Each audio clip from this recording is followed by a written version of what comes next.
In the last chapter, our Python programs learned how to calculate. They could add, subtract, multiply, divide numbers. But still, they were emotionless. They could calculate numbers, but they couldn't answer basic questions like, is this salary greater than that salary? Is the password correct? Did the student pass or fail? And this is where Python operators takes the next big step. Welcome to Python comparison operators.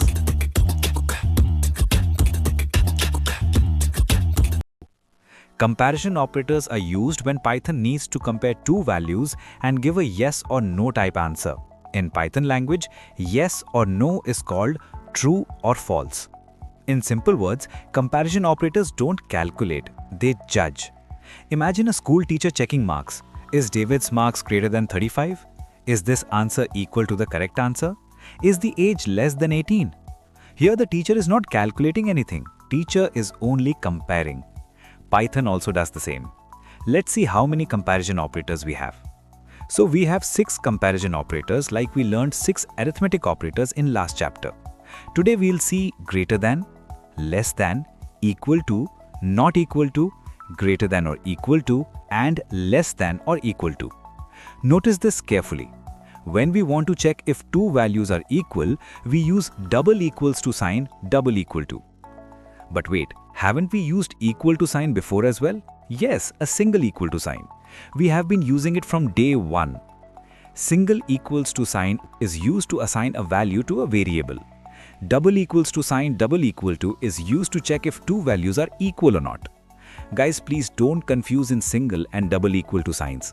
This is a very small thing, but it's one of the most common mistakes beginners make. Now let's see all the comparison operators in action one by one. First is greater than operator. For this, let's take your salary as $50,000 and my salary as $40,000. So we'll go and create two variables for both of our salary. Your salary equal to 50,000 and my salary equal to 40,000. And let's check in Python if your salary is greater than mine or not. Print your salary greater than my salary.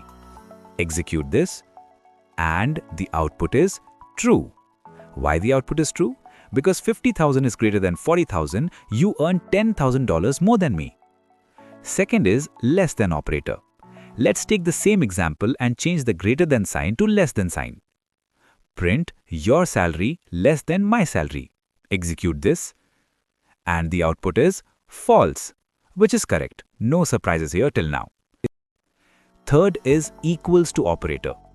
Continuing with the same example, I want to check if your salary is equal to my salary or not. So I'll write print your salary equal to my salary. Remember double equals to sign here and not single equals to sign. Execute and the output is false, which is correct. Everything is smooth till now. Now the opposite of equals to is not equal to, which is our fourth comparison operator. So we prefix the equal to sign with an exclamation mark. Let's modify the previous code only. Copy paste and I'll change the double equals to sign to one equal to sign and prefix one exclamation mark. So it becomes print your salary not equal to my salary. Execute and the output is true. That's correct. Our salary is not equal for sure. Now we have seen greater than, less than, equals to and not equal to. So we are checking everything separately. What if I have a situation where I want to check both at the same time? I mean, let's say during the appraisal time, the HR is deciding how much hike should be given to employees, and they are evaluating based on current salary as well. So they are checking if your salary is greater or equals to 50 grand or not, then let's give 3% hike since you are already on the higher side.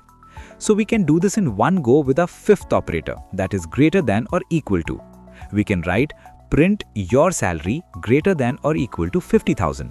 Execute and the output is true and you'll get a 3% hike. Now you can act smart and ask, what is the need of this? We can check both the conditions separately and come to a conclusion. Once you'll check if the salary is greater than 50k or not, print your salary greater than 50,000. Execute and the output is false. And the other time you can check if the salary is equal to 50,000 or not, and together you can come to a conclusion. So you'll write something like print your salary equal to 50,000. Execute and the output is true. So your salary is exactly 50,000 and HR will give you a hike of 3%. This you can definitely do, but look what you have done to yourself. Things which can be easily done in one line, you are using 2 lines of code.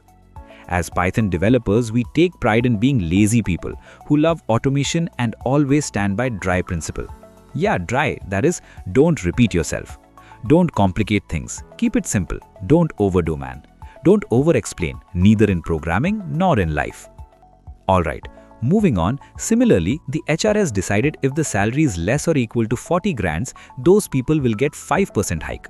So my salary is 40 grands, right on the border. Even if my salary was 25,000, I would have got 5% hike. So let's write a last comparison operator which is less than or equal to sign. And we'll check both the conditions at the same time. Print my salary less than or equal to 40,000. Execute. And the output is true. Alright, that's it. We covered all the 6 types of comparison operators. Now if you have seen my last video on arithmetic operators, you would notice that arithmetic operators give numbers. But here in this chapter, we only saw the output as true or false. So we can conclude here that comparison operators always return true, false, nothing else. My friends, this is the foundation for decision making. Alright, let's do a quick recap. Comparison operators compare 2 values, they return true or false. Operators include greater than, less than, equal to, not equal to, greater than or equal to, and less than or equal to. These operators are the brain behind decisions. Arithmetic operators taught Python math, but comparison operators teach Python judgment. I will take your leave now. If you're loving the work we are doing here, hit subscribe, spread our name in the market. If we need improvement, tell us in comments politely, and I'll see you in the next one. Take care, bye.